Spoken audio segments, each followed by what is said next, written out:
Мен Айбишева Күлбаршын Есебайқызымын. Осы Түрксіб районында 98 жылдан бері қарай тұрып келемін. Осы уақытқа шейін құжат қағаздарымды ала алмай жүріп, осы шаңырақ филиалына келіп, осы кісілердің көмегінің арқасында осылай кісілердің нұсқауымен жүріп, анда-мында барып, әкімшіліктерге соныменен қуанышқа жетіп отырмын. Бұл кісілер қалай жасау керек екен, қалай жазу керек екен, қайда бару керек екен, жолының бәрін түсіндіріп айтқанмен, сол нұсқау, сол жолмен жүріп, бүгінгі қуанышым документ аламыз деп отырмын. Меня зовут Виталик. Живу в Турксибском районе уже с 99-го года.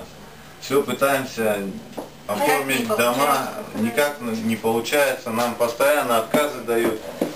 Вот благодаря Шаныраку помогли нам оформить дома, подсказали, как, куда направить документы, какие заявления сделать.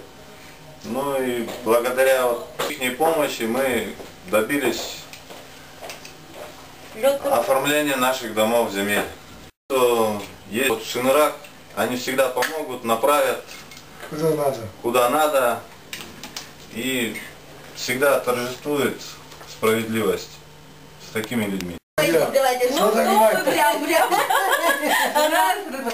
Бакайдармен бірге тұрғанда, потом сразу это самое. Римаға айтып қалады. Құдай тамақ жасайды шығар? Жасайды.